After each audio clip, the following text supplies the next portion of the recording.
bernama Daniel. Daniel seorang yang bijaksana. Dia jujur, cerdas, taat kepada Allahnya, rajin berdoa 3 kali sehari, dan setia kepada raja. Karena hal itu, raja sangat mengunggulkan Daniel dan berencana untuk menjadikannya sebagai pejabat tertinggi di kerajaannya. Hal ini membuat cemburu para pejabat kerajaan lainnya. Mereka menyusun siasat jahat untuk menggagalkan rencana raja.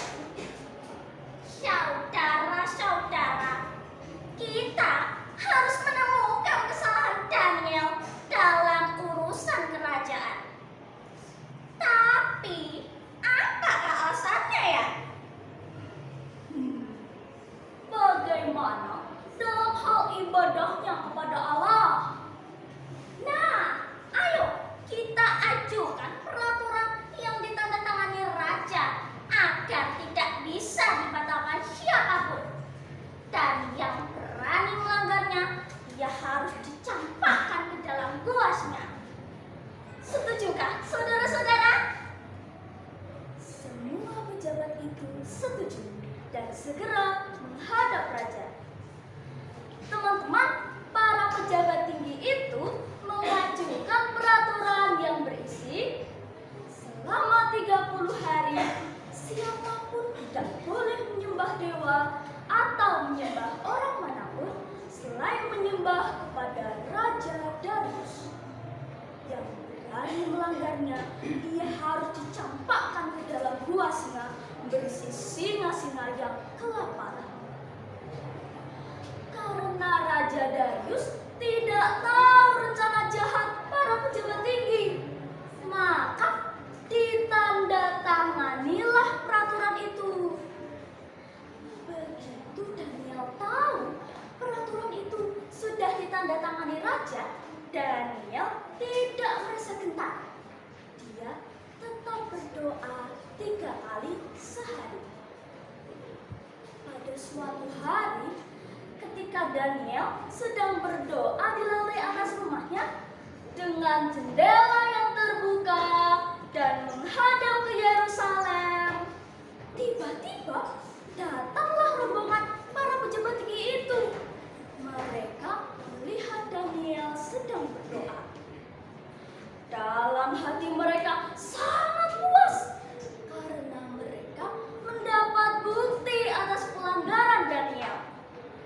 Mereka pun segera melaporkannya pada raja. Hati raja sangat sedih ketika mendengar laporan itu. Raja berusaha mencari-cari alasan yang tepat untuk membebaskan Daniel dari dakwaan para pejabat tinggi. Tapi sayangnya tidak didapatkannya alasan yang tepat itu. Sampai hari sudah sore, raja masih berusaha menolong Daniel dan belum membuat perintah. Maka para pejabat tinggi itu mendesak raja agar segera mengeluarkan perintah penangkapan kepada Daniel. Akhirnya, dengan terpaksa, raja memerintahkan para pasukannya untuk menangkap dan mencampakkan Daniel ke dalam gua singa. Gua singa yang berisi singa-singa ganas yang kelaparan. Aum, aum. Di dalam gua singa itu, Daniel tetap berdoa kepada Allahnya. Menyaksikan kejadian itu, hati raja sangat sedih. Raja pun menghampiri gua singa. Daniel, semoga Allah yang kau sembah dapat menyelamatkanmu.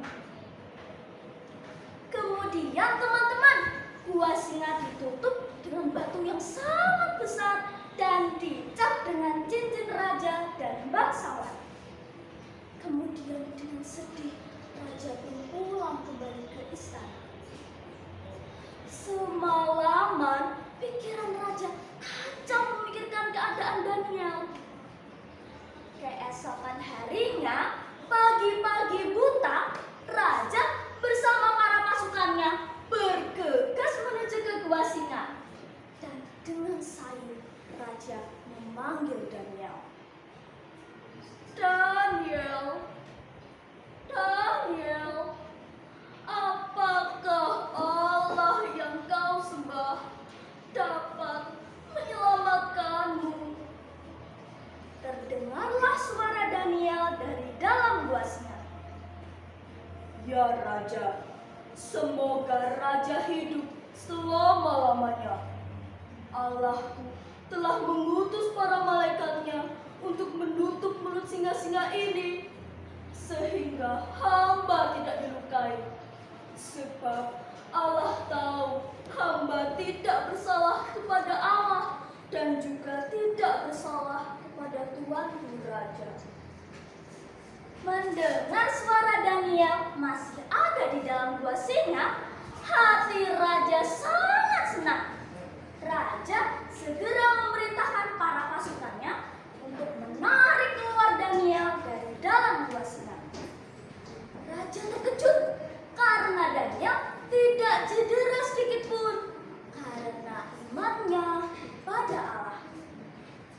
Lalu dengan marah, raja memerintahkan para pasukannya untuk menangkap pejabat yang jahat beserta anak dan istri mereka dan mencampakkannya ke dalam gua singa. Belum sampai mereka di dasar gua, singa-singa itu menerkam mereka. Au, au. Setelah kejadian itu, raja mengeluarkan surat kepada seluruh bangsa di kerajaannya yang berisi perintah agar semua rakyat menyembah kepada Allahnya Daniel. Sebab dialah Allah yang hidup. Dia membuat mujizat di langit dan di bumi. Sejak saat itu, Daniel selalu berhasil selama pemerintahan Raja Darius sampai ke pemerintahan Koresi, orang Persia itu. Nah teman-teman, dari kisah ini, saya, Nada, nomor undian 3, mengajak teman-teman semua untuk selalu berbuat baik dan bijaksana dimanapun kita berada. Teruslah tekun dalam beriman kepada Tuhan. Maka kita semua dapat melihat kebaikan Tuhan bahkan dalam situasi terburuk sekalipun. Demikianlah tadi peri